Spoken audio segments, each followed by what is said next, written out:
Hello दोस्तों, नमस्कार। आपका स्वागत करती हूँ डीएनपी इंडिया में। इस वक्त की 10 बड़ी खबरों से हम आपको रूबरू कराएंगे। तो आइए शुरुआत करते हैं खबरों का सिलसिला। इजराइल के रक्षा मंत्री बेंजामिन गेट्स ने गुरुवार को अपनी आधिकारिक यात्रा में हिस्सा के रूप में प्रधानमंत्री नरेंद्र मोदी से मुलाकात की।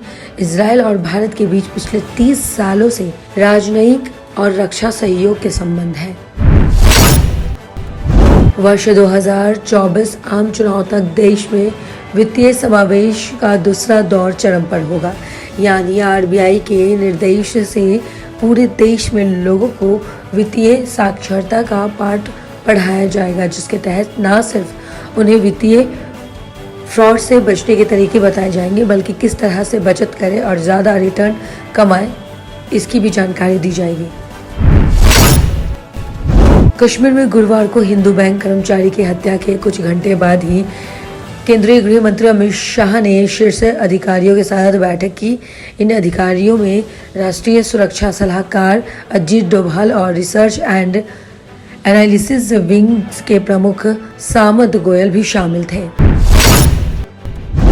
केंद्रीय मंत्री नितिन गडकरी ने गुरुवार को कहा कि देश को आत्मनिर्भर बनाने के लिए कृषि पर अधिक ध्यान देना होगा। सड़क परिवहन और राज्य मंत्री ने किसी क्षेत्र में उपलब्ध सर्वोत्तम कच्चा माल खोजने की जरूरत पर भी बल दिया, जिससे वैल्यू एडिशन किया जा सके।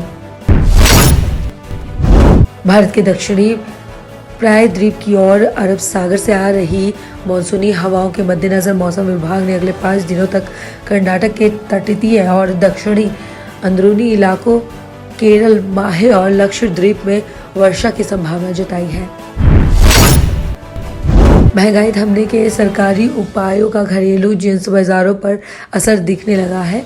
निर्यात प्रतिबंध लगाए जाने के बाद से गेहूं के बढ़ते मूल्यों में तेजी थम गई है, जबकि चावल की पर्याप्त उपलब्धता के चलते बाजार में मूल्य स्थिर बना हुआ है। वैश्विक बाजार में खाद्य तेलों की महंगाई और अनुपात में घरेलू बाजार की कीमतें नहीं बढ़ रही हैं। चीनी जैसे प्रमुख जिन्स में पिछले 1 महीने के अंदर औसत मूल्य में 50 पैसे प्रति किलो की कमी दर्ज की गई है।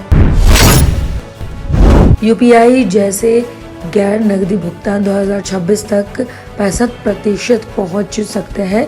अभी देश में गैर नकदी या डिजिटल भुगतान की 40% हिस्सेदारी है। एक रिपोर्ट में बताया गया है कि व्यापारिक भुगतान में तेजी के कारण आने वाले सालों में डिजिटल लेन देन कई गुना बढ़ेगा। पॉपुलर फ्रंट ऑफ इंडिया के आतंकी गतिविधि के लिए चीन से भी फंड जुटाया। ये संगठन टेरर फंडिंग, सीएए विरोध आंदोलन को उकसाने, दिल्ली दंगे को भड़काने जैसे गैर कानूनी गतिविधियों में शामिल रहा है। रूसी राष्ट्रपति के कार्यकाली क्रेमलिन के प्रवक्ता दिमित्री पेस्कोव ने कहा है कि पश्चिमी देशों के हथियारों से यूक्रेन में चल रही रूसी सैन्य कार्रवाई पर कोई असर नहीं पड़ेगा। ये कार्रवाई अपना उद्देश्य प्राप्त करने के बाद ही रुकेगा। रूस और यूक्रेन के बीच पिछले करीब 100 दिनों से युद्ध लगातार जारी है। ऐसे में बड़ी तादाद में यूक्रेन को बुनियादी नुकसान उठाना पड़ रहा है। वहीं पड़ोसी देश के सैन्य कार्रवाई को लेकर रूस को भी विश्व समुदाय से कई तरह के प्रतिबंधों का सामना करना पड़ रहा है। यूक्रेन के राष्ट्रपति वोलोदिमीर जेलेंस्की ने गुरुवार को अपने एक बयान में कहा है कि रूस उनके देश के लगभग 5वें हिस्से को नियंत्रण कर रहा है। खबरों की और जानकारी के लिए देखते रहिए डीएनपी इंडिया। तब तक के लिए नमस्कार।